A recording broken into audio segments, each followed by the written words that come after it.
Good Members morning. of the media, Morning, ladies and gentlemen of the media. Welcome to this presidential press conference.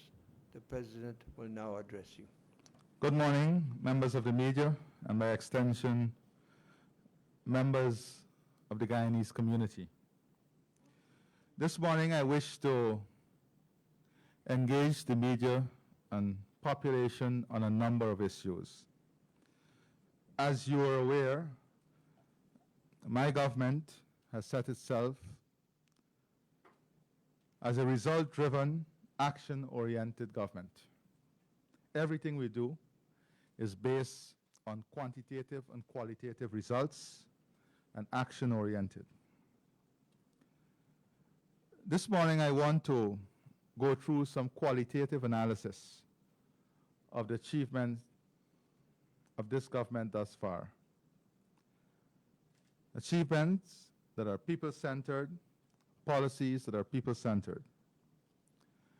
The areas of focus this morning will be situating our current situation in a global context, foreign policy, the climate agenda, healthcare, education, food security, economy and livelihood, housing, water, oil and gas, and our current policy agenda. That is policy issues engaging the attention of Cabinet. It is impossible for me to go through all the sectors and all the areas of government this morning. So I'm just going to highlight those areas I mentioned. As I speak to you this morning, most, if not all, of the developing countries are faced with multiple crises that have invested in deteriorating food and energy security, increasing poverty, contracting fiscal space, increasing global debt levels, debt servicing costs, declining liquidity, unprecedented inflation, and low economic growth. That is the current situation that surrounds the developing world. Recent statistics published by various international organizations paint a very grim picture for developing countries, especially those who are vulnerable to climate change. The head of the United Nations Development Program recently discussed that more than 50 poor countries are likely to become bankrupt unless rich countries inject targeted liquidity into these countries. Of the countries with severe debt problems, 28 are from the top 50 most climate vulnerable nations in the world. The latest World Bank debt sustainability analysis revealed that 4 Commonwealth member countries are in debt distress. 21 are at high risk of distress, whilst 20 are at moderate risk and 4 are at low risk of debt distress. According to the World Bank, food inflation is 5% higher in 66.7% of low-income countries and 81.4% of low-middle-income countries, based on inflation data for February and May 2023. Based on the Global Report on Food Crisis 2023, over 250 million people are facing acute hunger.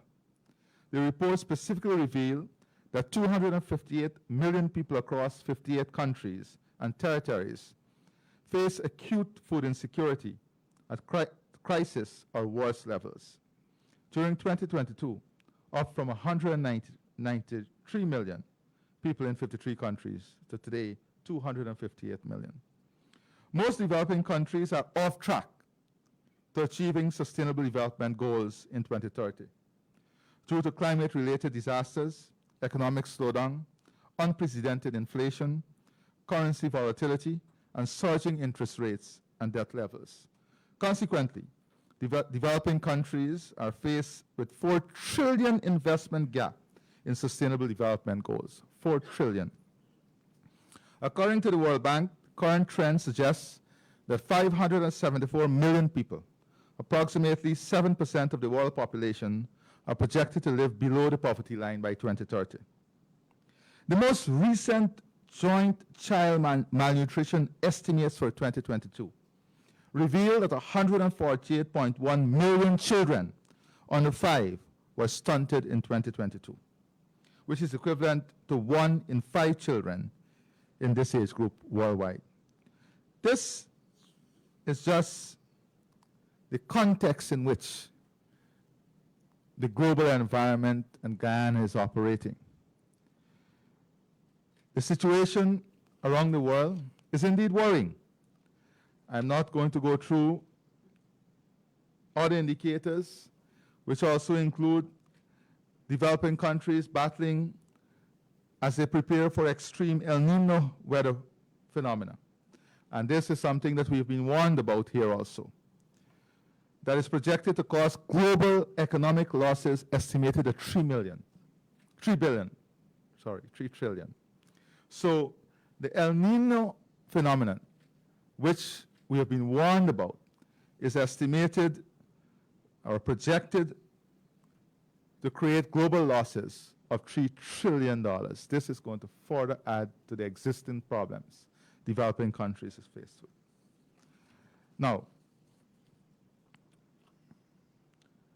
in relation to foreign policy, the government over the last 3 years has worked tirelessly to position Guyana in the international, hemispheric, and regional community as a global leader on food security, climate security, energy security, and human development. Indeed, we had to overcome the negative consequences of a group of people trying to steal an election and derail democracy, where the credibility of our country was damaged. That took time and effort. Our objective in relation to foreign policy are as follows. First, to safeguard our nation's sovereignty and territorial integrity, and in this regard, to pursue every peaceful path under the Charter of the United Nations and international law to do so. This is why we have followed the recommendation of the UN Secretary General to submit the contentious claim of our neighbor, Venezuela, to the International Court of Justice. We have pursued these paths steadily and firmly, and in the course of our responsible behavior, we have won many friends and supporters. Our relations with Suriname have improved to the point of solid economic cooperation that benefit both peoples of both countries, the people of both countries. The fact that both the government of Guyana and Suriname have chosen quiet but constant diplomacy to continuously explore ways to peacefully resolve issues should not be mistaken for neglect. Our second objective is to win and maintain respect for our nation in the global community through our unwavering support for the principles set out in the Charter of the United Nations. Those principles embrace upholding human rights and fundamental freedoms, including non-discrimination, maintaining international peace and security, developing friendly relations amongst nations, contributing to international cooperation to solve international issues, and honoring our obligation to obey the UN Charter, to cooperate with the UN Security Council, and to pursue peaceful means to resolve conflicts. Guyana's elections last month to serve for 2 years, beginning in January 1st, 2024, as a member of the United Nations Security Council is clear evidence of our success in achieving broad respect for our nation and the influential role we can play in the world. It is notable that we were elected by 191 of the 192 nations represented in the UN General Assembly. This tells his story. 191 out of the 192 nations represented in the UN General Assembly. Then this endorsement could not be more resounding. Our third objective is to gain economic and financial benefits for the people of Guyana through our strategic engagement with members of the international community and international institutions. There is no question that we are achieving this objective, which is a continuing pursuit. However, I point now to our success in the removal of visa requirements for our people to visit and do business in the United Kingdom after decades of visa restrictions. Beyond this tangible benefit, I also note the many economic cooperation agreements we have concluded in a variety of key areas with leading nations in Africa, Asia, the Middle East, Europe, and North America. These agreements will advance tourism, commercial transactions, the export of goods and services, investment in energy, manufacturing, and agricultural sectors, the creation of new employment, as well as the enhancement of education and health facilities. Our fourth objective is to continue to advance and strengthen the Caribbean community and the people of its member states. Our Caribbean brothers and sisters with whom we share the closest historical relationship. CARICOM is the most effective vehicle for the joint expression and pursuit of common Caribbean concerns in the international community. Each of our countries is stronger for the support of all the others. Further, the deeper economic integration within CARICOM offers the opportunity for the economic advancement of all in trade, in joint institutions, and in providing wider opportunities and markets for individuals and businesses. Our fifth objective is to develop closer relations with the countries of South America with which we share the continent. There have been traditional obstacles to the development of such relations, born of the experience of rival empires. However, we envisage the time when road networks will open to all of Latin America, beginning with connections through Brazil, with which we continue to explore deeper relations. Our sixth objective is to obtain for Guyana and all Guyanese a place of respect and regard in the international community, such that we can contribute to influence global decision-making for good and better. We have set our feet firmly on that path, and the evidence of our success can be seen in the extensive lists of heads of government and foreign ministers from influential nations that have come to Guyana and with whom I have had bilateral engagements. That list is indeed very extensive in relation to heads of state, prime ministers, and leaders, global leaders. I've had direct engagement with more than 70. We have signed more than 60 international MOUs, a service agreement, and joint communique.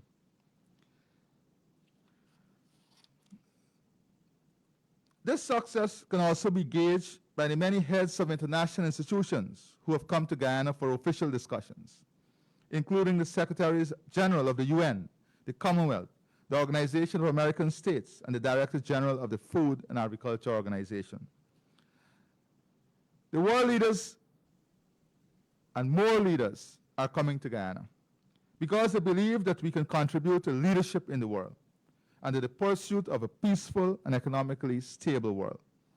My government intends to live up to their expectations by ensuring that Guyana plays a full part in fashioning an international system that is fair and just. In doing so, we will seek alliances and will embrace friends, but at all times, we will remain independent and principled, standing up for the values set out in the United Nations Charter and international law. This includes non-intervention in the internal affairs of states, respect for sovereignty and territorial integrity, and resistance to aggression. I'm conscious that those whose tendency is to criticize and condemn the government at every turn, have been critical of our foreign policy, which they claim is not structured or coherent. This claim has no basis in fact. Rome was not built in a day. And the results of our action-oriented foreign policy speaks for itself. I wish to turn my attention to our leadership on climate matters. As I said, part of our agenda is to provide global leadership on this issue. Guyana has continued to be a leader in the world on forests, with Guyana's Low Carbon Development Strategy 2030 showing real results in climate finance, with carbon credit sales for the period 2016 to 2030. And we went back to get legacy earnings for a period we were not even in government. Carbon credit sales for the period 2016 to 2030 already earning Guyana $750 million US dollars. $750 million US dollars. This is as a result of Guyana's landmark issuance as the first jurisdictional scale carbon credit program in the world. First in the world, with 33.4 million tons of carbon credits issued to Guyana. The second issue on this agenda is transforming livelihoods at village level. Investment from Guyana's climate program is not only benefiting the coastal communities, but hinterland communities as well. 15% of all proceeds from the sale of carbon credits go directly to the Amerindian villages. This year alone, 4.7 billion Guyana dollar has been transferred to 242 village accounts. And to date, more than 200 of these villages have submitted village plans with letters of participation in the program and are at various stages of implementing their projects. The third aspect of our climate agenda: creating strong environmental credentials. Guyana has maintained forest cover at over 85% and has recorded the lowest rate of deforestation since 2010, being recorded for the year 2022 with a rate of 0.036%. This is generated from independently verified remote sensing technology and ground assessment, and proves that even with Guyana's accelerated development in all corners of the country, we have not only maintained forests, but we have further strengthened our progress in this area. The fourth area in our climate and environment agenda: maintaining carbon sink status with the expanding oil and gas sector. Guyana's vast forests stores over 19.5 billion tons of carbon dioxide and is a net carbon sink. As our oil and gas industry expands, even with a significantly expanded production level with 10 FPSOs, Guyana remains a predominant net carbon sink and sequester or remove 154 million tons of carbon annually from the atmosphere. Fifth area, or a move towards a clean and renewable energy transition. Guyana has made significant strides to accelerate our energy transition to clean and renewable sources. One of the main objectives of the LCDS 2030 and our climate agenda is exactly this: to move towards cleaner energy, transition towards renewable. Guyana's energy security is boosted with the signing of the contract for the gas to energy project, Guyana's largest project to date, which will create 300 megawatts of new power and reduce the cost of electricity by 50%. And the utilization of solar There's rapid implementation of renewable energy through off-grid solar system for Berbice, Linden, and Essequibo. 33 megawatts of solar power will be financed using revenue earned from the Guyana-Norway Bilateral Cooperation, which total $85 million US. The sixth area, collaborating with development partners on climate and environment. Guyana's leadership on climate and environment is also reflected in our development partnership. The entire EU program for Guyana over the next 5 years focuses on climate and environment, and has seen several programs already signed into effect, including on mangroves, community livelihoods, and forest governance. Our network with the British government has shaped a maritime economy plan, and the US has been a strong collaborator in the energy and environment sectors. Guyana's engagement within CARICOM on the regional food security agenda is also a main priority in our program of work on climate and environment. In relation to our expanded partnership with the EU, in the coming week, I'll be meeting with the President of the European Union to further explore and discuss areas of joint collaboration. Another win in our foreign policy. The final area on climate and environment is providing international leadership, climate and environment. Guyana's program on food security, energy security, and climate security will be the highlight at the upcoming Conference of Parties, COP28, of the UNFCCC in the UAE in December this year. Discussion on national priority areas are planned for the upcoming meetings of the multi-stakeholder committee of the LCDS. And we're already collaborating with regional and international partners to showcase Guyana's leadership in the areas of climate and environment and share experiences with other forested countries. I now wish to turn our attention to the healthcare sector.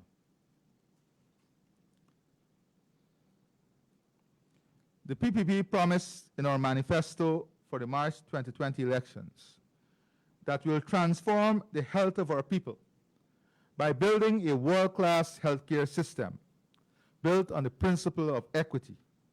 We promise that people will be able to live long, productive lives here in Guyana. Subcomponent of these promises include having disease diagnosed earlier, having access to the best treatment available in the modern world, reducing child mortality drastically to being among the lowest in CARICOM and the Americas, reducing maternal mortality to achieve safe conception, gestation, and safe delivery of babies, improving patient and family experience in the health sector. These are the subcomponents. How did we perform so far? As I speak to you, improvement in life expectancy. In spite of COVID-19, which caused a dip in life expectations in countries around the world, Guyana has maintained life expectancy at 70. Today, versus 68 in 2020. That's the first point. Our goal is to increase life expectancy to 72 by 2026 and 75 by 2030. The second issue, reduction of child mortality.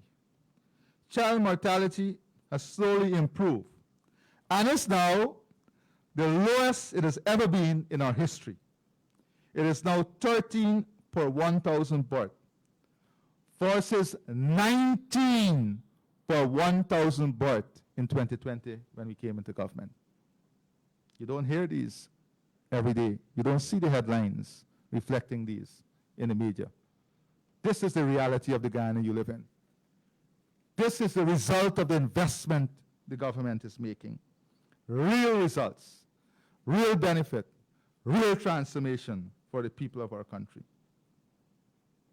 Survival of low-weight neonatals has increased. Maternal mortality has improved to its lowest ever. Maternal mortality has improved to its lowest ever. It is now 96 per 10,000 deliveries versus 170 in 2017. 96 per 10,000 deliveries versus 170 in 2017. Where's the headline for these?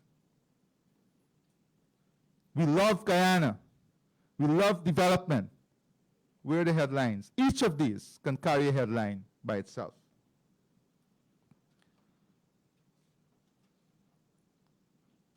Cardiac surgery is now being provided in large numbers, both in private sector and at GPHC. More than 250 interventional treatments, whether it's echo, stents, angiograms, for heart diseases, done each month at the Georgetown Public Hospital Corporation by GPHC doctors. And we expect to introduce regular open heart surgery for adults this year to enhance our cardiac service care.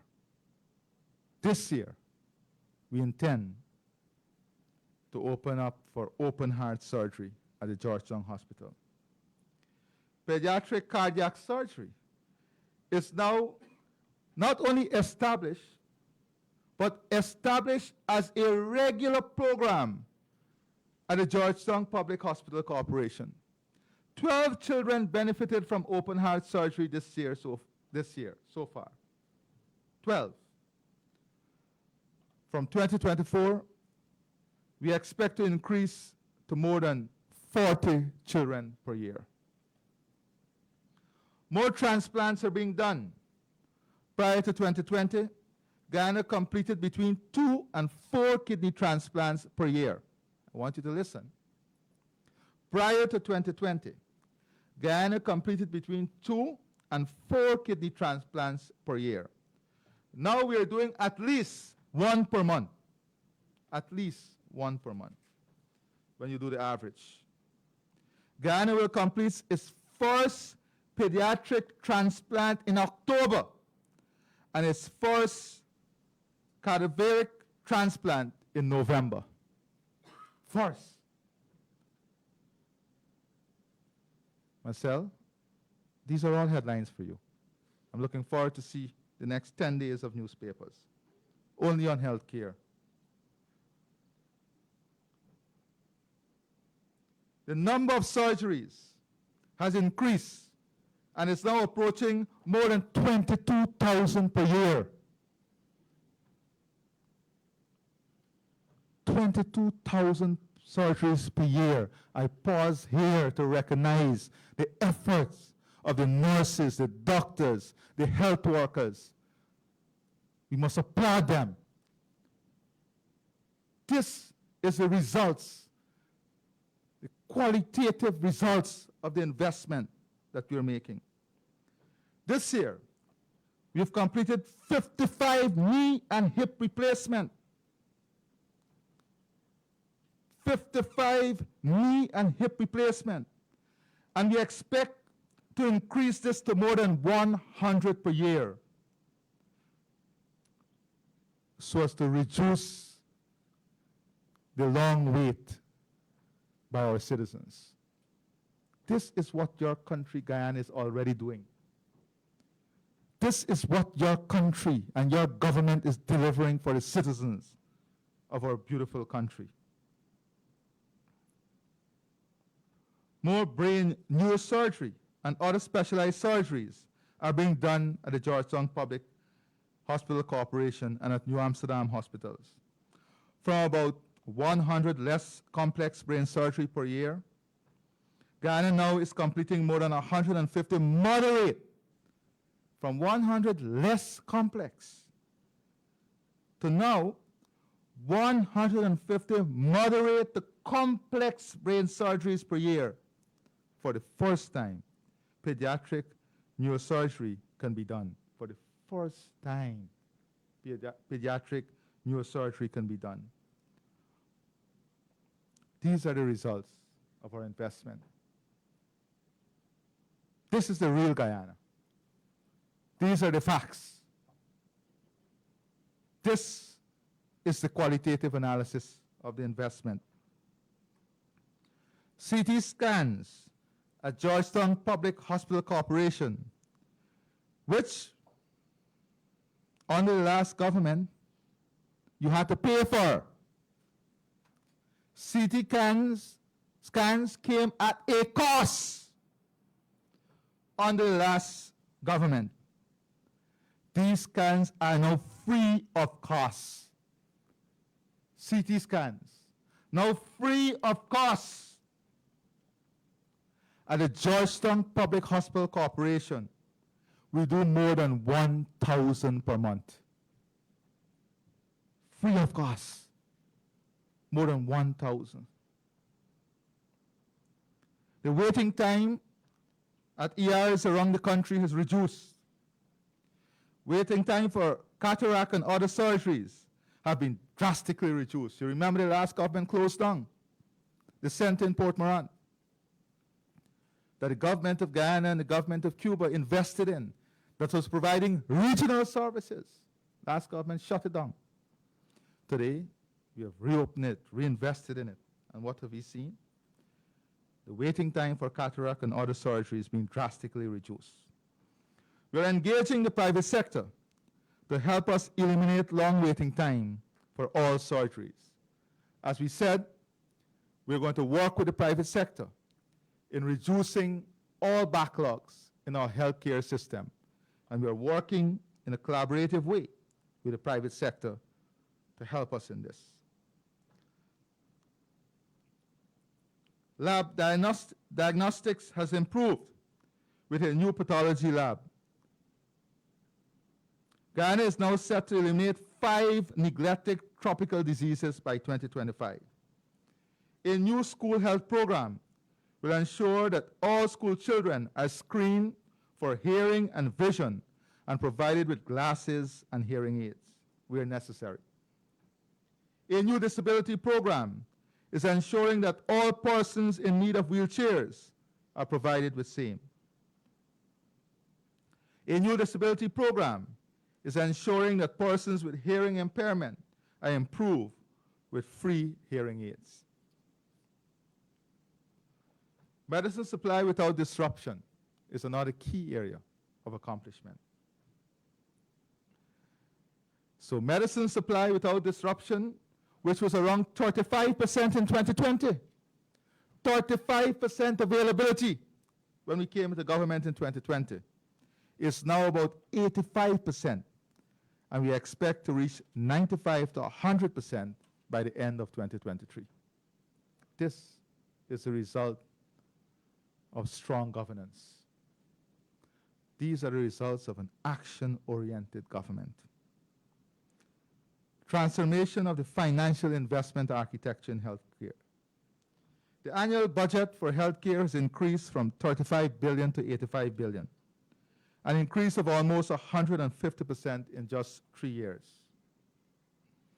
To put things into perspective, remember that in 1992, Guyana's per capita investment in health was under US $7.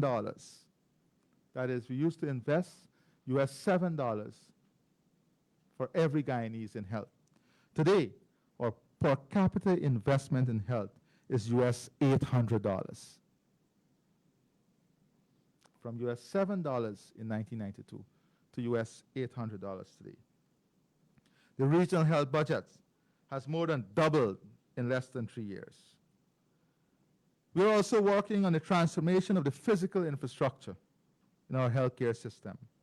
That is why you're seeing health centers and health posts. Not only new health centers and health posts being constructed, but we're working on an aggressive program. We have completed a total audit of all our facilities, and we are now in a position to know exactly what is needed at which facility. We We've also set ourselves a baseline in terms of level of service that every health center and health post must offer. And we're investing to ensure that every center, health post or health center across the country, at least offers that baseline, uh, level of care, which includes, of course, comfortable waiting area, providing facilities such as restroom, ensuring water and electricity, X-ray facility in a regional setting, hospitals. New hospitals are being constructed, and all existing hospitals are being rehabilitated or reconstructed in the coming years. A new specialized pediatric and maternal hospital is currently under construction. 6 new regional hospitals are under construction in Region 2, 3, 4, 5, and 6.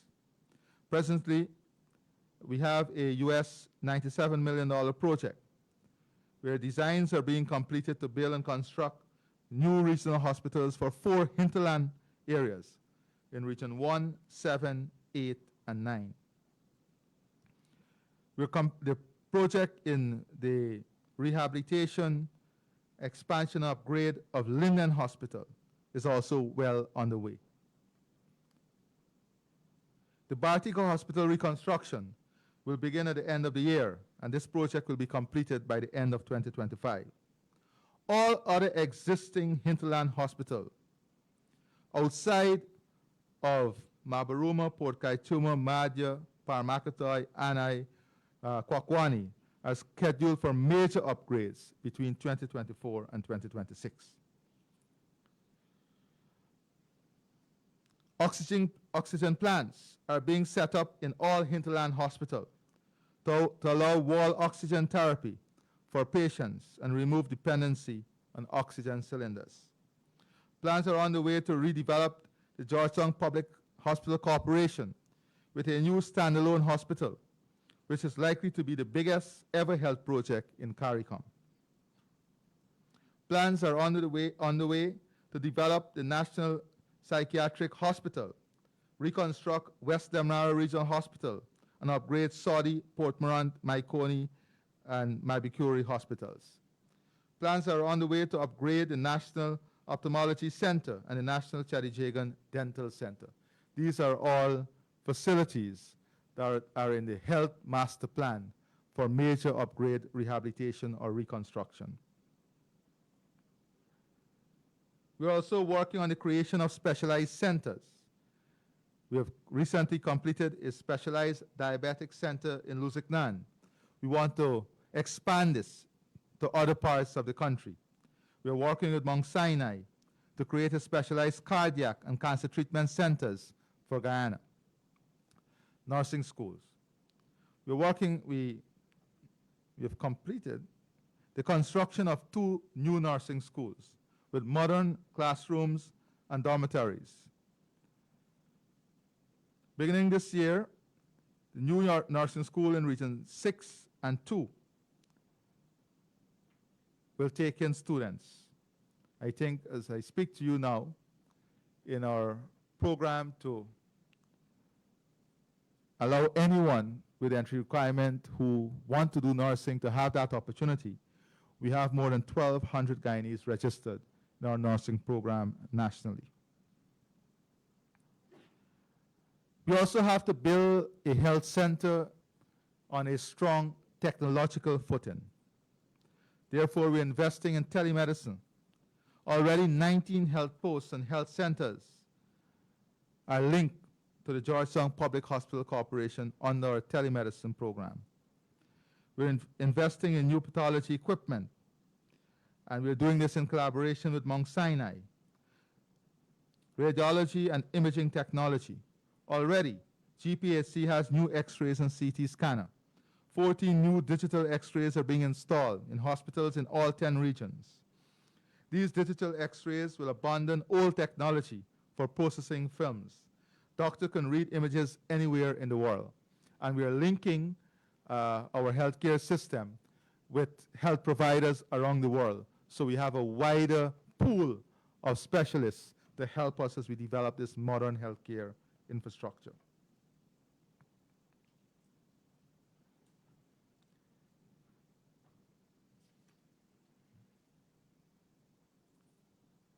We're also working on using robotics, non-invasive methods of surgery as part of our modernization of the healthcare system. For a matter of fact, we have had more than 20% of surgery at the Georgetown Public Hospital are done using these new technology. We're investing in new ophthalmology equipment. At the end of 2023, 4 more retinopathy and cataract diagnostic centers will be operational.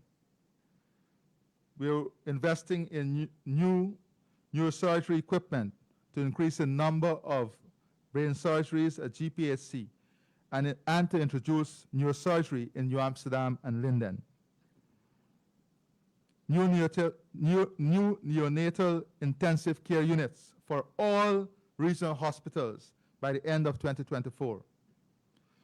New laboratory equipment to make kidney and other transplants such as liver routine at Georgetown Public Hospital Corporation. New equipment to allow open heart surgery at Georgetown Public Hospital Corporation in real time will be put in place before 2025. A new pediatric cardiology program has started at Georgetown Public Hospital Corporation. New equipment to permit knee and hip replacement are also being sourced. These are some of the transformative, qualitative results of the investment we have made so far in our health sector. But we can't do this if we don't at the same time expand and improve our human resource assets in healthcare. That is why we now have an expansion on medical postgraduate training. At the Georgetown Public Hospital Corporation presently, we have 16 postgraduate programs. This year we'll add a new postgraduate program to specialize more doctors for neurology. In addition, we'll increase the number of places to train emergency workers, doctors, gynecologists, pediatricians, surgeons. We're developing a hybrid nursing program to increase training of nurses from about 150 to 200 per year. A new training program will now enable us to train between 1,000 to 1,500 nurses per year. This program has already started. And not only the training of nurses, but we are also working on specialized areas for nursing. So we have postgraduate training in nurses for specialty areas. These are the things that we're doing. We also have a program for physician and nurse leadership program with McMaster and York University. We're developing a management leadership program with international health education providers. There's also transformation in emergency care, in new ambulance service, training of emergency medical technicians, training more emergency specialist doctors, training more emergency and trauma nurses, and of course, more medevacs. All of this is geared towards achieving the promise of the manifesto, that is a results-driven, modern, world-class healthcare system that brings with it equity. That is why we're redeveloping hospital networks in the hinterland, making surgery routine in the hinterland hospitals, improving technology and staffing at hinterland hospitals, offering more medevacs, telemedicine, improving connectivity, building medical warehouses, and introducing training hubs in the hinterland. I now wish to turn our attention to the education sector.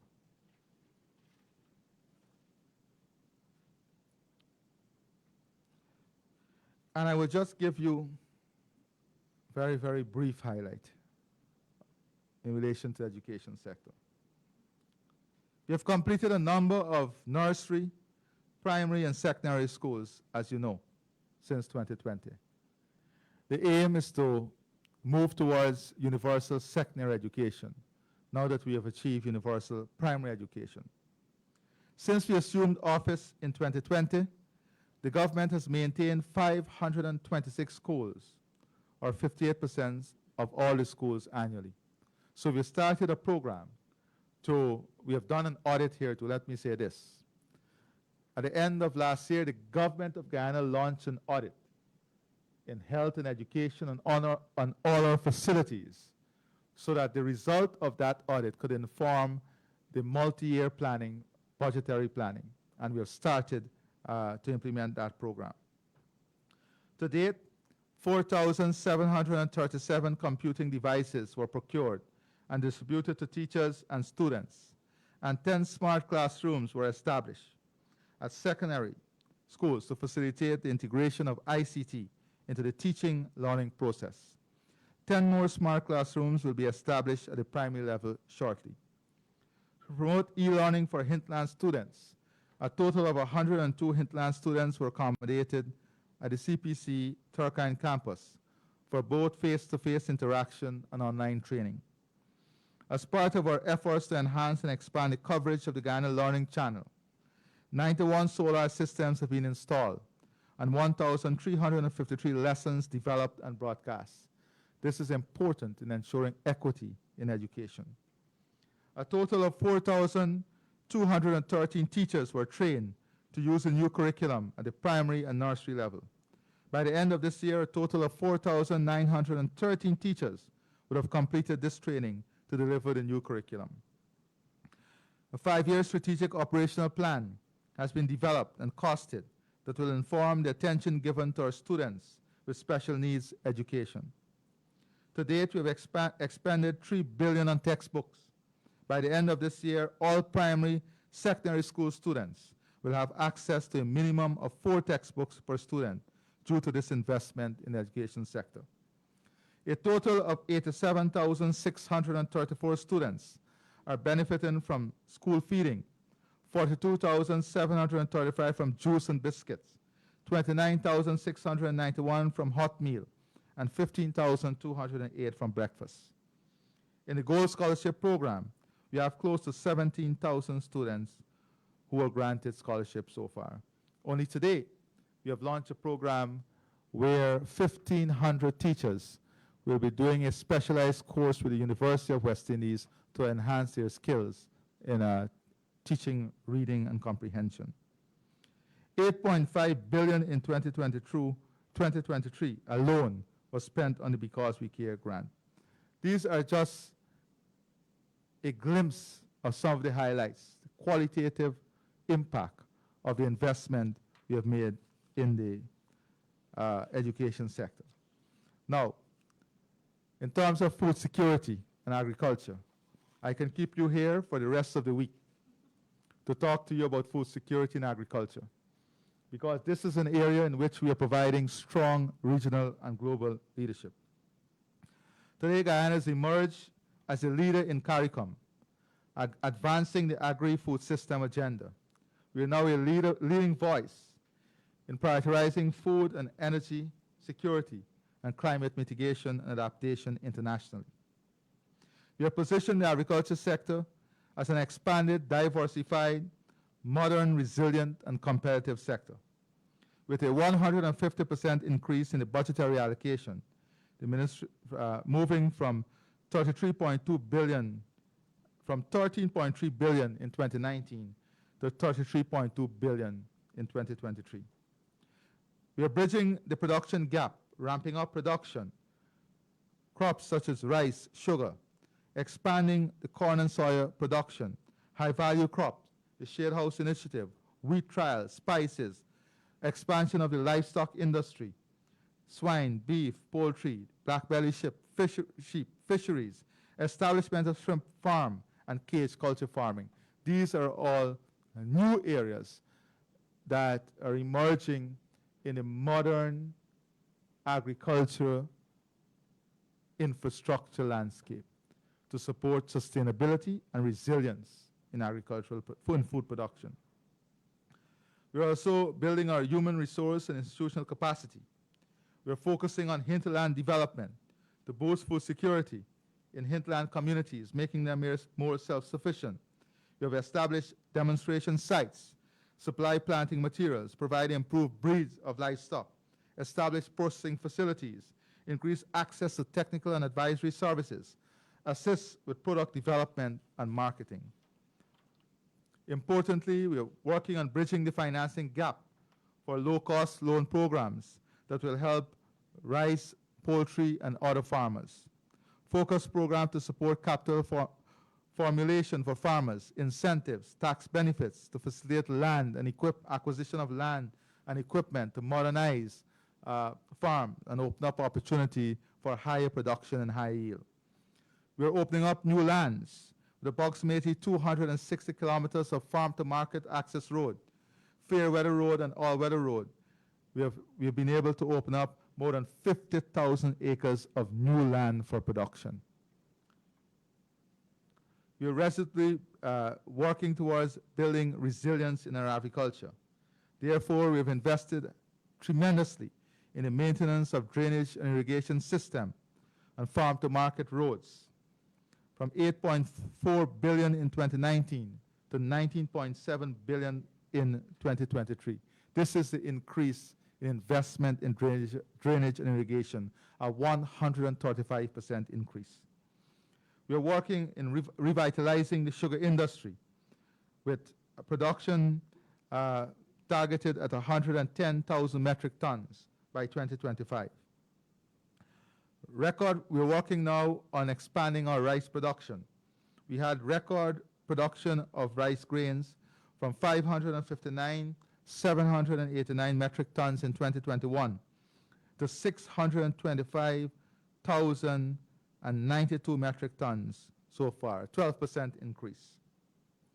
Rice yield has increased from 5.9 metric tons per hectare in 2019 to 6.2 metric tons per hectare in 2023, a 5% growth.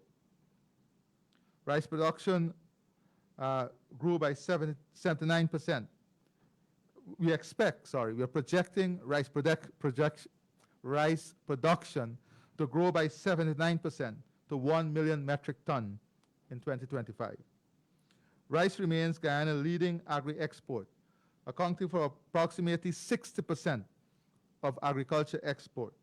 Rice exports from 2020 to 2023 are estimated at 1.7 million metric tons, valued at US $743 million.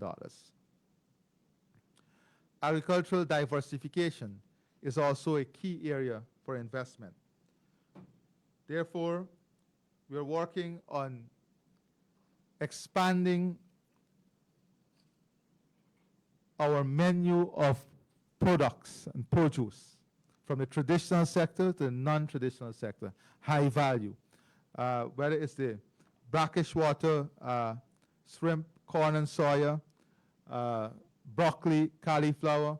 So we are moving our production chain to more high value production with targeted markets. To ensure that this is successful, we are also supporting the expansion of storage capacity in our country. Storage for grains, cold storage, packaging, distribution centers, all of this, we are working with the private sector so that we can create a state-of-the-art regional food hub here in Guyana. We are also working on innovative ways of ensuring that young people and women are included in the agricultural diversification and agricultural plan, creating agricultural entrepreneurs or food production entrepreneurs. The Shared House program is one such program where we have been able to provide opportunity for more than 100 young people.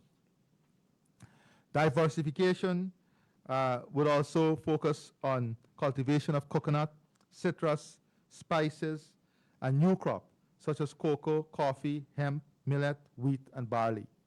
These are some of the new crops that we have at experimental stage, and we are confident that these are crops that we can now bring into our production stream in the agricultural sector. We're supporting our livestock farmers through improved genetics, investment in abattoirs, the blackberry sheep program, advancement of the poultry industry, dairy milk facility to support private sector investment. Livestock meat production is expected to increase by 43%, from 47,188 metric ton in 2020 to 67,647 metric tons in 2023, while it's projected to grow by 50% in 2025. Additionally, over 13,000 acres of pastures has been developed for cattle farmers. All of this is to advance and grow the livestock industry. In terms of fisheries, since 2020, we have been harnessing the potential to drive economic growth and create jobs in the aquaculture industry with the brackish water shrimp project. Brackish water shrimp production grew by 500%, expanding over 1,000 acres and benefiting many farmers. Promotion of aquaculture in the areas of prawns, cage culture for tilapia and tambaqui is also a project that is expanding, especially in the hinterland. I want to turn our attention briefly to the economy and livelihood. I gave you an understanding as to the global context earlier and what is the environment in which Guyana is operating.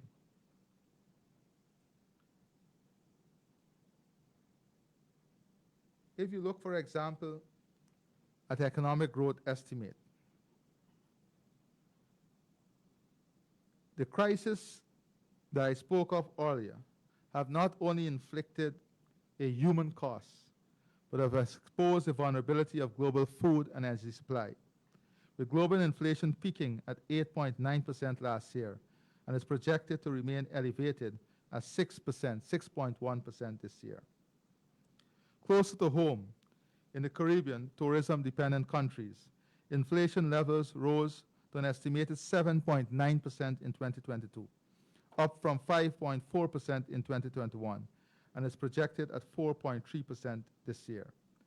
The commodity exports of the Caribbean experienced inflation level rising to an estimated 13% in 2022, up from 11% in 2021, and is projected to remain elevated at 7.6% this year.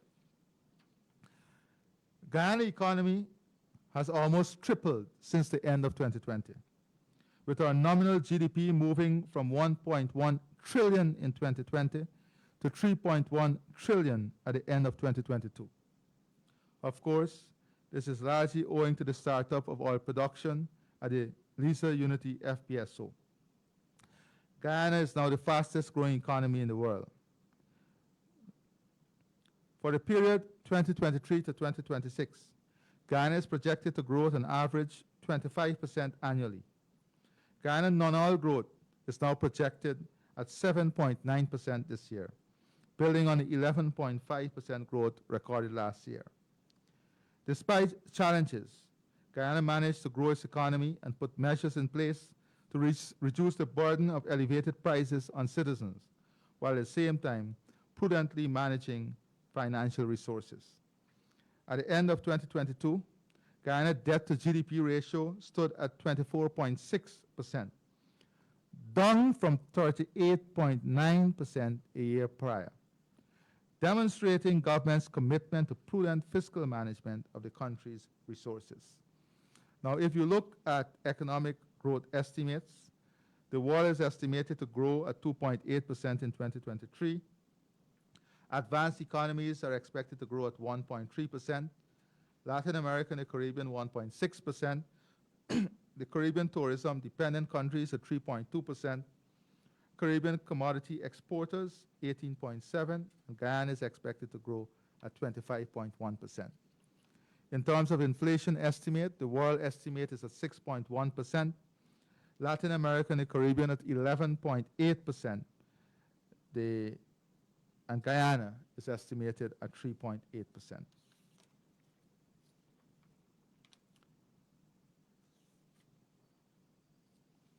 As I said, I don't need to remind you of all the measures we put in place to cushion the effect of cost of living. In less than 3 years, we have faithfully worked to fulfill our manifesto promises. In our first budget, more than 200 plus taxes and fees imposed by the APNU FC government was fully removed. The electricity and water subsidies were restored, benefiting over 28,000 pensioners. We increased old age pension by 61%. We restored and increased the Because We Care cash grant. We restored the Discipline Services 1-month tax-free bonus that was previously removed by the APNU FC government. In keeping with the promises to provide jobs, we are expanding and outstripping the promise that we made of 50,000 jobs. Today, the narrative out there is we can't find workers. If I may turn our attention briefly to the housing sector. Total investment in infrastructure in new and existing housing areas increased from $17.2 billion in 2021 to an estimated $53.3 billion in 2023, an increase of almost 340%. We have upgraded almost 69.4 kilometers of roads, with an additional 341 kilometers planned for 2023. From 2021 to 2022, we have constructed 425 kilometers of new roads, with an additional 660 kilometers planned for 2023. And this is only in the housing sector I'm speaking about.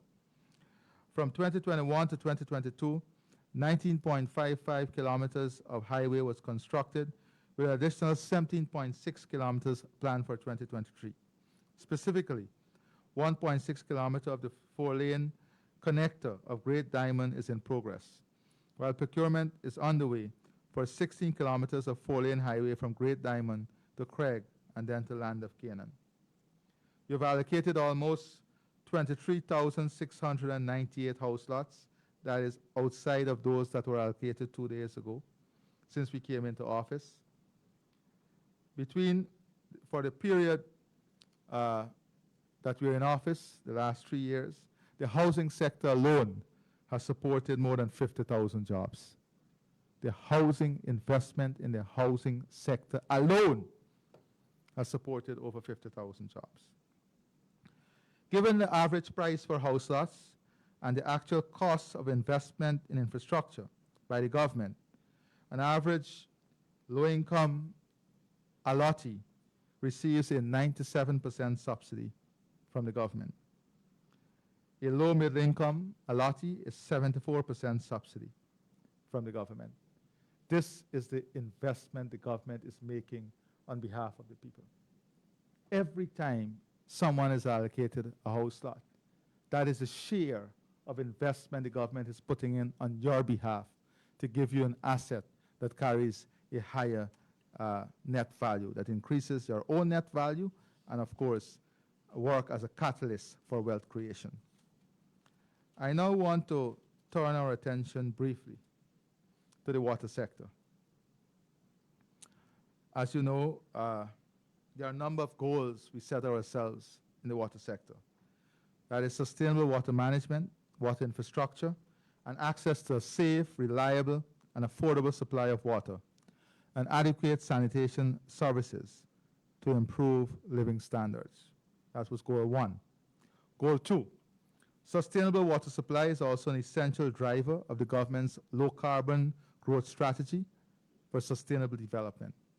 Goal 3, Guyana Water and Sanitation Sector Strategic Plan 2021-2025 aims to increase access to potable water supply to 100%, increase treated water coverage from 52 to 90%, reduce water losses, non-revenue water, and the modernization of the wastewater and sanitation infrastructure. Goal 4, government's ambition is to achieve the United Nations SDG Goal 6 before 2030. Goal 6 is to ensure availability and sustainable management of water and sanitation for all. How are we performing? Government, in pursuit of achieving the United Nations Sustainable Development Goal, specifically SDG 6, to ensure availability and sustainable management of water sanitation for all, has invested since 2020 more than $27 billion in this sector. Under the public sector investment program for the potable water supply sector from 2020 to date, government has provided the following resources. Coastal Water Supply Program, $19 billion. Hinterland Water Supply Program, $2.9 billion. Urban Water and Sewage Program, more than $3.7 billion. We've invested heavily in implementation of a US $200 million coastal water treatment program. This investment will provide improved water quality and service and level of service to 260,000 persons, or 65,000 households. This will be achieved through the following intervention. Construction of 13 new water treatment plants with production capacity of between 2 to 12 megaliters per day in region 2, 3, 4, 5, and 6. Upgrade of 12 existing treatment plants in region 3, 4, 5, and 6. Expansion and upgrade of transmission and distribution system within 25 water systems connected to the treatment plants, and procurement and installation of 10 small water treatment plants using inline systems. More than 30,000 residents gained access to potable water supply for the first time. These are new residents, new persons who have benefited from the investment in the water sector. To achieve the reduction in the gap in access between coastal and hinterland community, we have procured 3 new drill rigs between 2020 and 2022. Communities in all 10 administrative regions of Guyana receive improved and increased access to safe water supply through the installation of new mains, upgrade of aged and existing infrastructure, and drilling of more than 30 new wells, which now brings the total number of public wells to more than 300 nationwide. Government is committed to drill more than 30 new hinterland wells, along with the installation of an appropriate number of PV systems. Currently, Government of Guyana is seeking funding for the construction of a major wastewater treatment facility in the city of Georgetown. The improvement in the social and economic well-being of the population. The government has seen it prudent to reduce the financial impact on our citizens. As a result, the imposition of value-added tax on potable water has been removed in 2020. You'll recall that the previous government, the last government, imposed VAT on water. We removed that. Over 28,000 pensioners are receiving free water supply for up to 10 cubic meters of water per month. And this relief is being fully subsidized by the government to the tune of 523 million Guyana dollars. In 2021, the government of Guyana's most comprehensive initiative in the potable water sector is to reduce the hardship that citizens and business face alike, was to reduce water tariff across all categories of customer. In COVID, in the global financial distress, this government has reduced water tariff across all categories of customers. 178,000 customers would have benefited from that 5% reduction. This has provided an estimated $260 million annually in disposable income back to the citizens. Under our major public sector investment program, 2020 to 2022, we have improved access and quality of service of potable water supply. The government has expended in excess of $10 billion to support the expansion of water distribution system, drilling of new wells. We have also provided over 10,000 new service connections during this period. We have completed drilling of 2 new wells utilizing in-house capacity. So not only are we expanding, but we are building our in-house capacity and capability. And we have been able to complete 2 new wells using our in-house capability and capacity. In urban water, over 50,000 residents would have benefited from improved service delivery and quality as a direct result of the execution of an investment of $410 million, one of which you have seen in Church Street. This saw over 35% of city residents benefiting from improved water quality and service levels. In the hinterland, because equity is important for this government, in the hinterland and riverine communities, some 20 new wells and water systems have been completed. New wells and distribution networks were completed in many communities in Region 8, Region 1, Region 9, Region 7. The proportion of the hinterland population with access to potable water has significantly increased to 75% as I speak to you. One of the major global issues in terms of water is groundwater resources. That is why we are now also working on the full implementation of our IWRM, that is the Integrated Water Resource Management System, which would seek to utilize more efficiently our surface water. There are some low-hanging fruits for us that we have completed studies in ensuring we bring this fresh water into the production capacity. In Region 4, for example, we have the East Demerara Water Conservancy, the Hope Canal.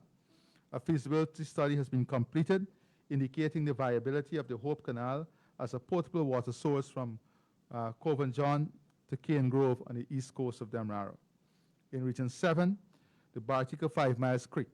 A study was completed to use the 5 Miles Creek as a potential source of water to serve the 5 Miles and 4 Miles community in Bartica. In Region 10, the West Watuka Conservancy. The West Watuka Conservancy has excellent water quality, and a project is currently being implemented to use the water as an alternative source to the Demerara River to supply potable water to the residents of Linden. This will reduce the dependency on chemical use by 80% in the region's water supply system. If I may briefly touch on some issues on oil and gas. Guyana total recoverable reserves are over 11 billion barrels. Crude oil reserves have been ranked 17 in the world and third in Latin America as I speak. Increased production of our medium sweet grade crude with low sulfur content has government revenue projected to be US 10 billion annually by the end of the decade. Our natural resource fund, as you know, is growing, and we are looking to the modernization of our country, health, education, agriculture, and the fueling of the new economy and expansion of the economy from revenues from the oil and gas sector. Currently, Guyana crude oil production, which includes the Liza Unity and Liza Destiny, averages about 400 barrels per day. Our oil projection, if goals are met, production from Stabroek would average 1.2 million barrels per day by the end of 2027. Now, in our legislative agenda, we have 77 pieces of legislation presented to the National Assembly from September 2020 to present, and 70 have been fully enacted of the 77 that were presented. Now, I just want to highlight to you some areas of policy that is actively under consideration by the Cabinet. We are now looking at our national policy on solid waste, on the new solid waste management bill, a national zoning plan, new regional and urban planning framework, master plan to achieve universal secondary education. On this note, commencing from September, Spanish will now become compulsory in our school system. Our national infrastructure master plan, the reformulation of an integrated water resource management system, framework for a national consultation on updating the poverty reduction strategy as an input to the national prosperity plan, conceptual discussion on a national gas strategy, the regional food hub, the regional energy hub, repositioning traditional sector to more value added, the conceptual work on the national manpower master plan, community safety response infrastructure. And this community safety response infrastructure includes the CDC, fire, creating back a volunteer group to support a fire brigade back into communities, the community policing group, and finalization of the National Border Patrol Unit role so that we can move towards implementation. In addition to these issues, our intention is to have all the members of the Public Service Commission sworn in before the end of this week. This will pave the way for the full complement of members for the Judicial Service Commission and for the commencement of work from the Judicial Service Commission, and also the full complement of members for the Police Service Commission. In terms of constitution reform, we are working towards having the consultation mechanism, the consultation work in terms of constitutional reform commence during the last quarter of this year. So work on the consultation to commence during the last quarter of this year. In the intervening period, we'll be setting the system in place and having the process launch to have different stakeholder nominated or nominees from different stakeholders so that we can commence preparatory work for the consultations. Thank you very much.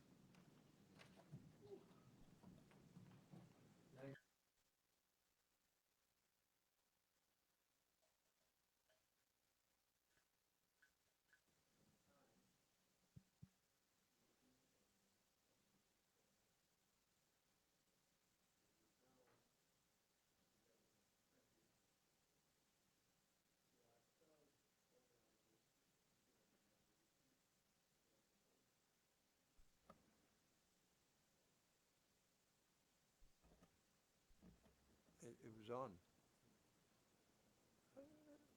We want each one of you to get an opportunity to ask at least one question, and we will begin with newsroom.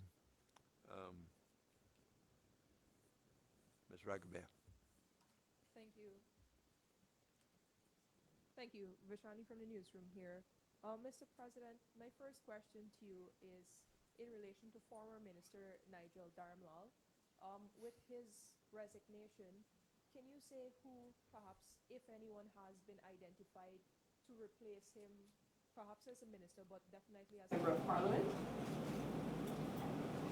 In relation to that question, the process, right now I'm looking at different aspects of government, as you have seen. In my presentation, I'm looking at full functioning of government, and before the end of this week, I'll be making some announcements, which includes the reassignment and assignment of the responsibility in that portfolio. Stabrook News.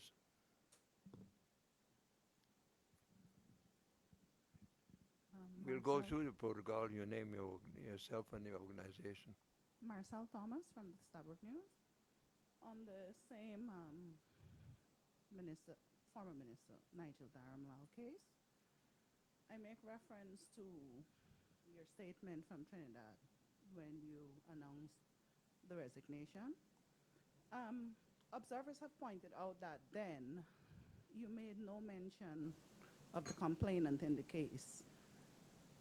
Do you see this as a major omission, or was this deliberate in terms of having no sympathy for that person? And the follow-up to that would be,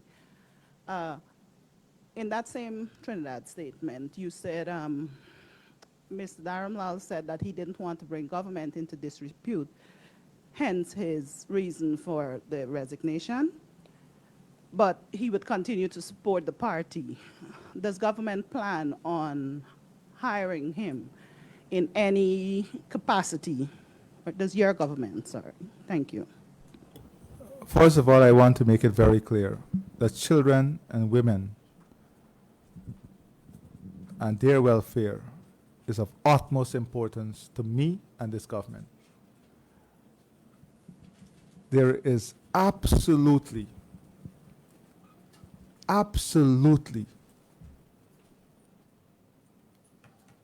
no time in which this government will put the welfare of women and children on second burner or third burner.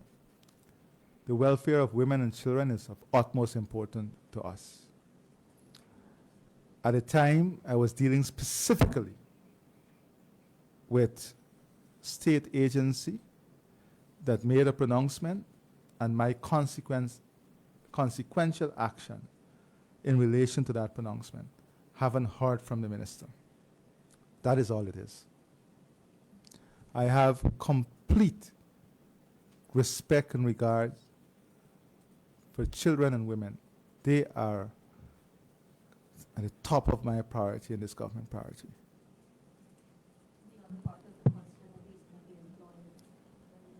What is that? The follow-up on if. Well, the leadership will of be this hired. party is decided by the members of this party at a Congress.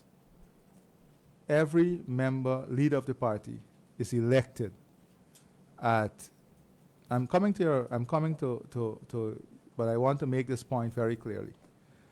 You know, we have to follow rules, we have to follow system. And I'm working as President of Ghana to build systems that serve the population. System in which the population can find honor in being part of, and system through which we can trust. Just before, and I don't want to comment on this, just before I came to this press conference, some letter that is circulating was brought to my attention. I have not even read it. I have not even read it. But I am saying to you that in the course of natural justice, the justice system must work. In the course of natural justice, the system that supports natural justice must be allowed to work. And that is what the president did. Whether the minister who is a citizen would have any work in government is not something I've considered or he has requested at this moment. Over there. Mr. President, good morning. Thank you for dedicating Your another name and hour to spend with the media. Yes, Mr. Nascimento, Ragabir, Loop Caribbean. Sir, the Madhya Commission of Inquiry, I know you would identify Major General retired Joe Singh. Have you identified the other people who would be sitting on that commission? And in terms of the terms of reference, I know a couple of weeks ago it was still to be drawn up. Could you say at this time if it has been, or elaborate on what those terms would be? On the consultative process for the constitutional reform, is there a time frame that your government will be working with? And on the backdrop of the COI for the Elections Commission and the fact that we had local government elections just recently, are you satisfied with the Ghana Elections Commission performance? And during and after the local government elections, what needs to change, if anything? Hold a minute. That's all. You asked 4 questions. Yeah, or 5. You will ask one and a follow-up. Mm-hmm. I will not have one reporter ask a series of questions. Okay. I would hope that the president would. If that happens, I'm speaking. If that happens, then other reporters will get no opportunity. You ask one question and a follow-up. Wait your turn to ask a second and a third. Thank you, Mr. President. I'm not yet president. You know, this is one of the problems that we have we have to respect systems. And there's a moderator that is communicating to you. I think that you ought to, as we show respect to you, you ought to demonstrate some level of respect to the moderator. That is a natural course of professional journalism. And I'm open at all times to the media and journalists. You know this, Nazima. So let me say on the COI, I'm in consultation with a number of potential candidates. I have not confirmed their acceptance at this time, so I cannot dare speak on their behalf. But I'm hoping that before the end of this week that we can have the full complement constituted for the COI. In terms of the constitutional reform, the work that we are doing is now going to bring the consultative process into operation. There's a number of things that has to be done before that. That is getting nominees from different stakeholders and so on. Now, I cannot be presumptuous to say that this will be the timeline until that group, the consultative group, is in place to advise me based on the work, what timeline. But there are some guidelines based on previous constitutional reform exercise as to how this timeline can evolve.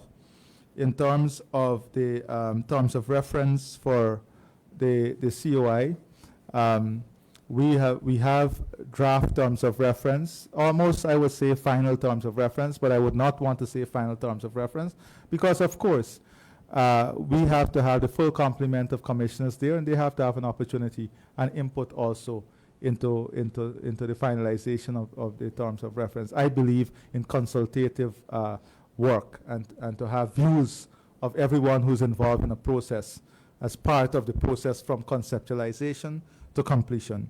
In terms of GCOM, listen, at the end of the day, once we have free, fair, and credible elections, we all should be satisfied, and that is what we look for. Elections that are free, fair, and credible. Thank you. Good morning, Mr. President. Kiana Wilbert, Kaichur News. Sir, Guyana has been considered to, yes, we are growing at a very rapid pace, but the reality is that we do have a human resource crisis. Many of our industries, the main challenge is human resources. On this note, can you say, with the number of projects your government is pursuing in the oil and gas industry, how are you tackling, what is the plan to tackle the human resource crisis for the oil and gas industry? And specifically, can you provide some details, because you went extensively on the health and education and agriculture. How have you improved human resource management or increased that since your time in office from 2020 to now, specifically for the oil and gas industry? And I have a follow-up. I can go at length on all that we have done to improve our human resource skill set nationally and also for the oil and gas sector. As you know, we've invested tremendously in technical education, much of which is to support the oil and gas industry. Secondly, we have supported private training opportunities directly for oil and gas, whether it's in the maritime industry, welding and fabrication, auxiliary service, transport and logistics. All of this we have supported. We're also working now on the building out of the National Skill Training Center, more than $100 million investment that will include the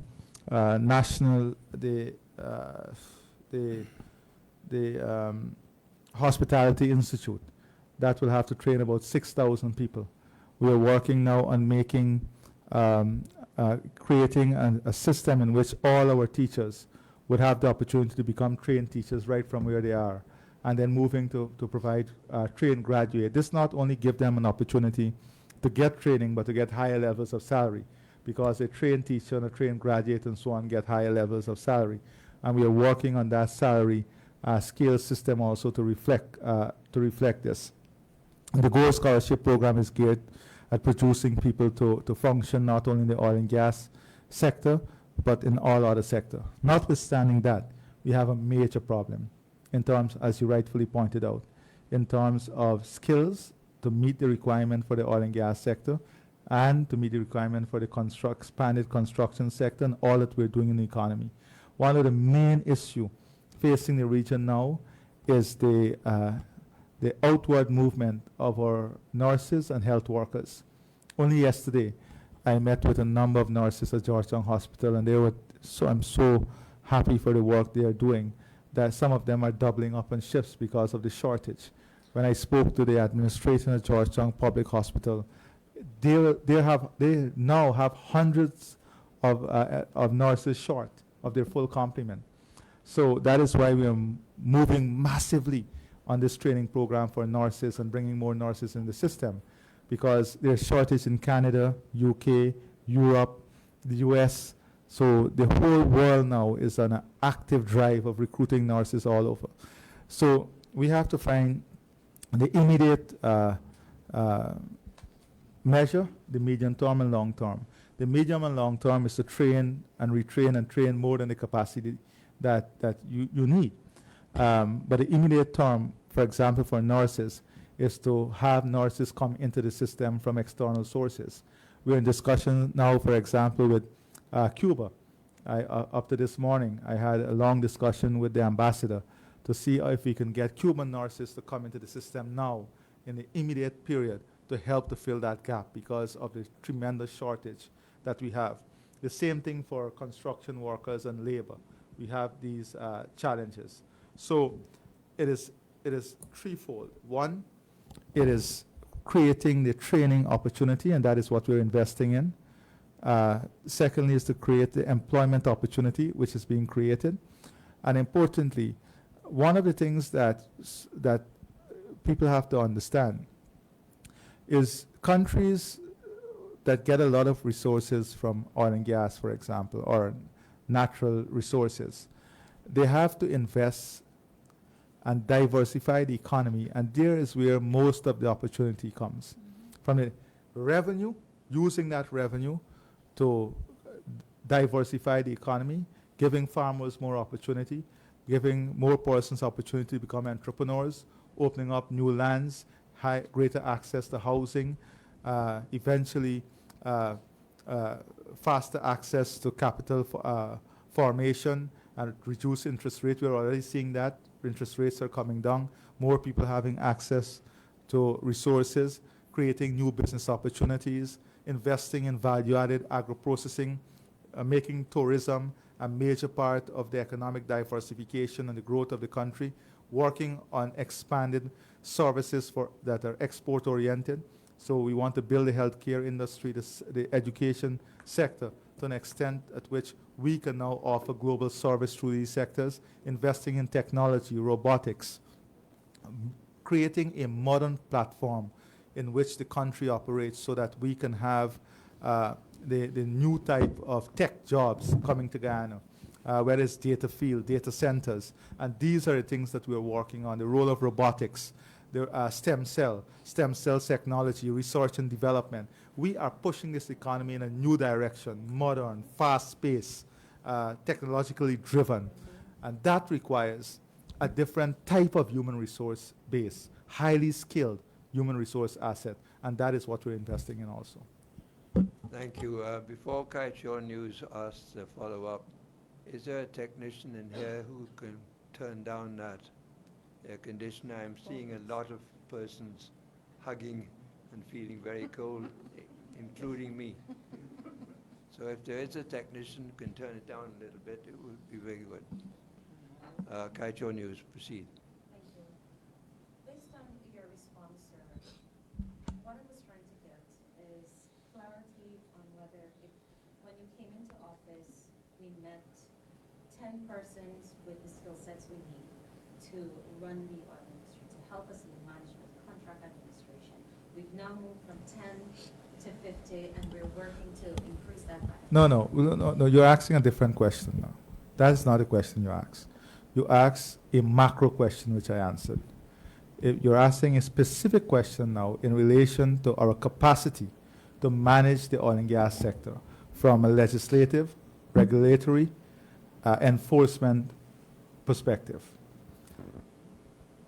In that regard, what we have seen in the last 3 years is a development of tremendous asset in terms of technical, not in terms of academics. So you have a number of Guyanese graduating now in master's degree in oil and gas management, in legal areas for oil and gas management, in regulation. So I would say that you have a few 100% increase in the skill that is available to us in the last 3 years. Now that available skill does not come with the experience in working in the sector. So yes, we are building up the capacity to enter the sector. And we're seeing more of these young people being part of the management, whether it's in the audit and the unit that is being set up at GRA or at the Ministry of Natural Resources. We are now working on bringing together a whole team to look at regulations. We have to look at the National Natural Gas Plan, the gas plan, and that itself would require maybe hundreds of technically competent people. So in the short term, we have to import the skills that has the experience to ensure that now these new talent that is coming through, people who are trained and coming back, that experience is infused in them so they'll have the technical skill that comes from academics and the experience to manage the system. It's an evolution. It is in train. It is in process. It won't happen overnight. This transition will take a number of years. It will take a number of years until we have the full capacity and capability. But what we have had, because of our bilateral collaboration, is tremendous support from places like Qatar, Ghana, India. They're willing to send a full slew of human resource capacity and capability to work with our local asset to bring them up to speed to the management of this sector. Next. Good morning, Mr. President. Svetlana Marshall from News Source. I have a follow-up to Marcel and Fishani's question, and then I have a substantive question. So my follow-up is, could you say if the government is prepared to heed to calls from civil society for there to be an independent investigation into the handling of the case involving the former minister from the time the allegation was reported right up to the advice given to the given by the DPP, sorry. And my substantive question is, could you say if the government is in talks with the Guyana Teachers Union on the comprehensive package for teachers that is being put together, and if so, how those negotiations are progressing? Thank you. Thank you very, very much. First of all, I think it's insultive to say that our system is not independent. From day one, the President of Guyana made it clear that the system would be allowed to work. In every country, there is a system, starting with the Child Care Protection Agency, what's the name of the agency? Human Services, Blossom, the police, the DPP. These are all independent agencies. These are all independent agencies that are working not only in Nigel Damlal case, but working in many other cases in the country. These are the same agencies that existed when allegations were made against former ministers of other government.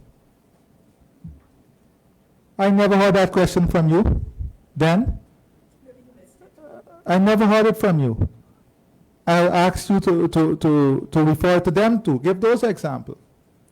But we have to allow the systems in the country to work.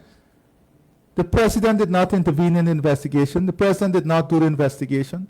These are independent agencies set up in accordance with the constitution and rule of law of the country. And as president and as a government, we have to have trust in our institutions. We have to have trust in our institution. The second issue is, now, I had promised, as you know, that I will have extensive consultation with teachers across the country. You see, I believe in widening I love to meet people. I love people. I feel at loss when people are not around me. That is why you will see me with the people all the time. That is my happiest moment.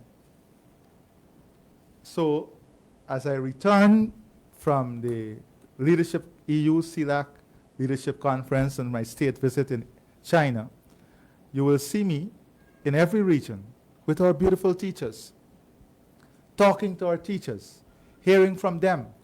Because what I want to do is to create an enabling environment in which every teacher will grow. Every teacher will have a better standard of living. So I'll be consulting not only the union, I'll be consulting with the teachers themselves. Thank you. Next question. Good afternoon, Mr. President. Davina Samaru from the Guyana Times. I just have some clarity on something you mentioned, and I have a question. You mentioned the Spanish is going to be compulsory in the school systems. I just wanted to know if this is for both primary and secondary levels, as well as do we have enough teachers to be able to teach Spanish as a compulsory language, and if these teachers have to be outsourced or if we have everyone in-house. And my substantive question is your upcoming trip to China. You previously mentioned one of the agenda items being the financing for the Mabura to Latham Road. Can you say what are some other agenda items and when exactly will you be leaving to go to China? I don't know when exactly I'm leaving as yet. And my security people will say that's a very challenging security question. But definitely you will know when I leave. One of the challenges in this region is flights. So in addition to our national transformative plan that we are discussing with all our bilateral partners, we also have climate, energy, and food security as key areas and key topics for discussion with China. As I said to you, all of you here, that we are looking to provide global leadership. And global leadership requires us communicating with all our partners, what we want to achieve, where we see things, and to share ideas. We have also common bilateral and multilateral concerns that we'll be discussing, I'm sure. So I would say that our agenda has some specifics, but also it is broad enough to look at new areas of cooperation, including technology and security. Those are things that will be raised. In terms of Spanish, I hope that, now give you a personal example. One of my greatest regrets, now that I'm in have this responsibility for Guyana, is that I dropped Spanish in secondary school. And being in a continent in South America where we celebrate we're the only English-speaking country, we have to realize too that we're part of this continent that speaks Spanish. And I believe we're going to do the future young people of our country an injustice if we don't point them into this direction. Because if you want to be competitive internationally, you have to have this second language. If you want to land yourself international jobs, if we want to say that we're developing the highly skilled human resource base, then this becomes necessary. And I'm hoping that not only will the school implement this, but the private sector. The private sector would also move towards having their children trained their employees trained in Spanish. I'm also going to move to have the cabinet take compulsory classes, maybe at midnight. We will also work on see whether we can launch an online platform for any Guyanese who want to learn Spanish to go on that platform and learn Spanish. Now, if you go on Regent Street today, you will see that in many stores they actually have someone who speaks Spanish employed. So it will come upon us if we don't get ahead of the curve and get it done. So I have asked for a full assessment. I have been told that we have adequate capability, especially at the secondary level, to have this compulsory Spanish taught. We have also engaged a number of bilateral partners to loan us human resource assets in this period of transition, because I would want that at least from what is it? What do you call it? Grade 4? What is primary 4 now? Primary 3? Grade 5. Grade 5. At least from grade 5, grade 4, grade 5, you start the process. Technology also gives us an opportunity to build an online platform through the learning channel that we can deliver this training also. So I think that we have enough capacity, and we're going to build the capacity, I think, by September to have this introduced, at least from the start from grade 4 or 5. Good morning. Thank you. Leron Bromell, NCN, Mr. President. 2 questions. One is just a follow-up to what we've been discussing in terms of human capacity. There is a question. Guyana has always had our skilled workers go to the region and work, particularly in Trinidad and Barbados, in terms of the construction industry. Last week at the launch of the International Building Expo, Prime Minister alluded to the fact that we may have to bring labor in because we're undergoing what he called a revolution. Have we had discussions in terms of CARICOM or with other countries to have that labor come in, skilled labor come in to assist with our infrastructure development? And if so, what system is there? And if I also take you on the climate front, neighboring Brazil has an issue with deforestation. And with us leading with the carbon credits and managing our forests, has there been a discussion at your level, president to president, or has Brazil asked for our intervention to help them manage their forests? Or are we considering as well selling our expertise in this regard? So first, I want to start with the second question on Brazil. Part of President Lula manifesto is to work on replanting of the forests. So that's part of his manifesto.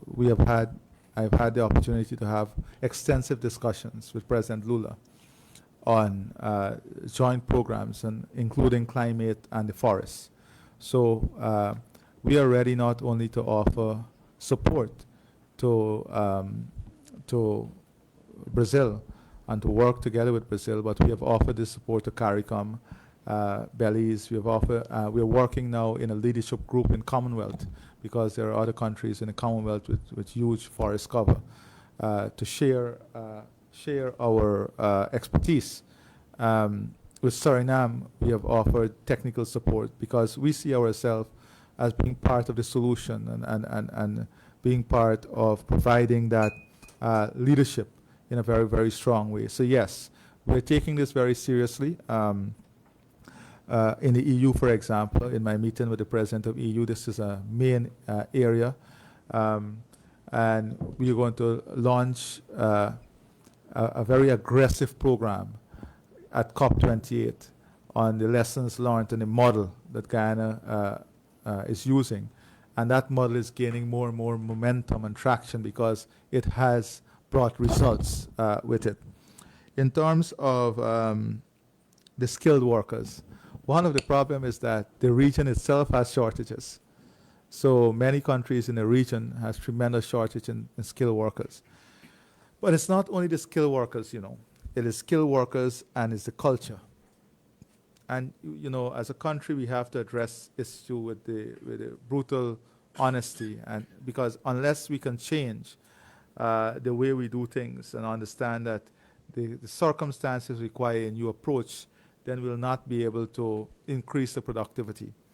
So we're accustomed working single shift. Countries that have gone through this pace of development that we are going through, you have to start doing 2 shifts, 3 shifts, using the night opportunities, they call it, because of climatic condition, rainfall. You have to convert good days, good day opportunity when you have the night to also good night opportunities. So that is something that is new to us. But if you go around the country more and more, you're seeing tower lights up and people are working in the night and extending the work hours. Then you have our culture. You know, with 2 weeks ago we had the holiday on a Thursday. We had a holiday or a Friday and a Monday, right? So many sites were shut down because workers did not turn up from Wednesday to the next Tuesday. And this is something we have gone through many times. That can't work in this space that we're going at. And then you have a third problem, where because of the increase in the day wages, so some drivers today, 2-3 years ago, they were getting $6,000 per day. Some are getting $12,000, $10,000, $8,000 per day at the minimum. Drivers, operators is even worse. So you work in 3 days what you were working for an entire week 3 years ago. So some people are not seeing as this is an opportunity to capitalize on the opportunity. So they work 3 days, they're comfortable with that revenue from 3 days, and you rest for 4 days. So the productivity is affected and man-hour is affected. So that's another thing that we have to speak about. I mean, the private sector needs to speak up about it, not only when they meet me, but they also have to speak up about it, because this is a situation that we are faced with, a challenge that we are faced with. And what we have seen recently is a number of our skilled workers who migrated, especially to CARICOM region, are returning. So if you go to the housing programs that we have, you will see many of the people who are working there are those who return from Barbados or return from Trinidad and Tobago, some return from St. Kitts. So it's an evolution. It's we'll see. Next question. Misha Seeley from DPI. As it relates to El Nino, would you be able to say, Mr. President, whether any assessments have been carried out to ascertain to what extent Guyana might be hit, especially in the agricultural sector, and what systems are being put in place not only to mitigate those losses, but to prepare persons for the effects of El Nino? So one of the things that we have to do is what you call integrated water resource management. So water resource management becomes very important in situations like this. But it's a very thin line between keeping the aquifer at optimum level, keeping the storage facility at optimum level, and having a one-off event where the intensity of rainfall is so high that we have seen that being at optimum level create other problem for flooding. So there is an assessment that is being completed now as to what level of storage we need to keep and how we need to manage that storage moving forward in preparation. So yes, there's a lot of work that is ongoing now by the Ministry of Agriculture in preparation for this. DPI, do you have a follow-up? No. Next question. Hi, Shamar Musa from the Guyana Chronicle. Can you elaborate on the direct and indirect benefits of Guyana being and maintaining its position as the leading FDI destination in the Caribbean? And I have a follow-up. Well, really, the direct and indirect benefit is the jobs and the spin-off. So, for example, we have 8 hotels under construction right now, where work would have started. On completion of those hotels, you're talking about thousands of new jobs being created. That is thousands of families who now have more disposable income. When the call centers increase their capacity by 1,000 workers, that's 1,000 persons now who have additional income coming in. Additional income means more family wealth, more individual wealth, more community wealth, more national wealth. More spending in the economy. You have more spending in the economy, you have more demand for service. More demand for service increases supply. Supply of services increases revenue. Increased revenue triggers spending. So it's a cycle. So FDI is an important indicator also in the confidence that investors have in the country. So it is not only we are the leading destination for FDI, it tells a lot about the confidence in which the sophisticated and international investor, the confidence that they have in the country, the leadership, the direction in which the country is going. So that is also a major component. The third thing is social, economic, political stability and security. Investors look at these things. So the fact that investors are streaming in and there is greater level of interest in Ghana. So I think your phone is too close to it. Yeah. Speak to, yeah, I have technician skills too, you know. So speak to the fact that that level of awareness and confidence of Ghana is there. And I will tell you something, every single time I travel now, and I run very tight schedule. I don't use an additional hour in any country. But we have to dedicate time on every travel, whether it's in the night, whether it's in the evening, to meet investors. There's always multiple requests from different private sector organizations, governments. Right now, we are trying to schedule and reschedule a state visit to the DR private sector, and the president is awaiting. You know, hundreds of private sector leaders came to Guyana. They have established relationship, and they want us to go. Hundreds of speaking engagement internationally at the World Economic Forum. Every single major investment forum, I have been invited to give the keynote address or to lead delegation. I have not been able to attend 10% of it. That is because of the interest, and you're seeing this every time you travel, the requests that is there. On our agenda here locally, the requests for meetings and so on. So the FDI is also an indication of as to the confidence in the economy. Do you follow up? With increased FDI and also public Keep your phone well away from you. and also public and private. You see, you have a double jeopardy. You have your laptop and your phone. And I don't know if you have metal in your fingers, but go on. Yeah. Yeah, with increased FDI and also public and private investments, would you be able to put a figure on, let's say, the number of jobs that have been created through these type of? We can easily put a figure to it, and that is being calculated. But I can give you estimates, like I give you for the building sector, the construction sector for housing alone, right? If you look at the hotels that are coming on stream, by the time you get to 2025, you will need at least 6,000 new entrants, not existing, new entrants in the hospitality sector. You need, maybe I would say, immediately, maybe 2,000 health workers in different fields. And that is what the training is geared towards.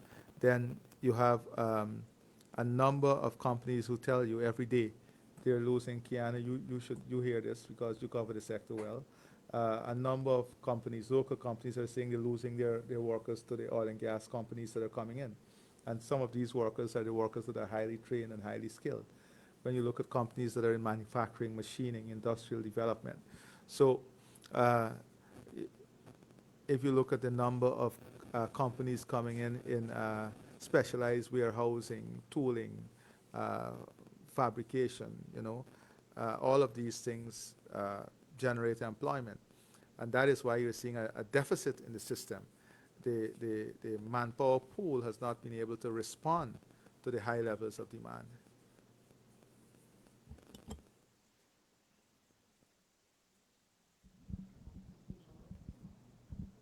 Thank you, Mr. President.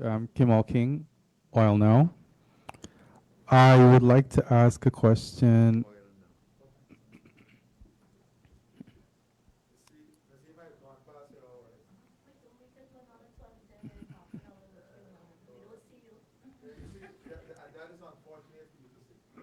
And I will say it again, to be honest. It's unfortunate for the media to say they don't see me. Every single opportunity I have an engagement and the media comes to me, I speak to the media. I spend a lot of time with the media. No, but it's, you Please say you do don't not see me. interrupt the It's the president when he speaks. availability of the Have president. silence.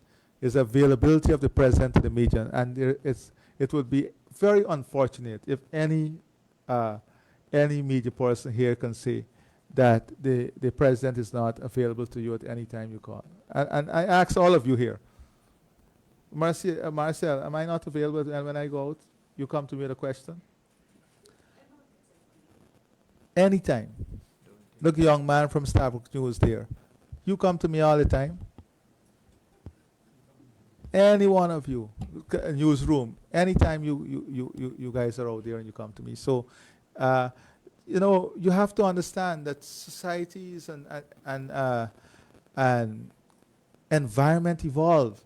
You know, you ever see in the developed world how questions are shot to the press, from the press? Leaders pass by and a question shoots through. And they shout. Whichever question he hears, he stops and addresses that question and moves on. Now, I want to say that we are at a stage in the development of our country where every second is important for me. And I love to spend time with the media. I would love every week to spend time with you. But trust me, trust what I'm telling you. Just as I'm saying a new work culture has to be developed by our workers out there, I had to adjust to a new work culture. A work culture that requires constant working, reading documents, understanding what is happening. Our economy is very complex now. We are operating with more sophisticated players from the business community. You have to be on top of your game. It doesn't happen by guesswork. It happens by spending time behind the work. So time is very important, and management of that time is very important. We all have to come to that realization. So if you tantalize the president, you're going to be here for longer. Thank you, Next Mr. question. President. When you ran for office, one of the major commitments that was made with respect to management of the oil sector was for the legislation and establishment of a petroleum commission. You have explained this morning that the government has made tremendous progress in executing its legislative agenda. So what would you say, Mr. President, are the humbugs that have, or whatever the considerations are, that have made the government maybe slow to deliver on this specific commitment of a petroleum commission?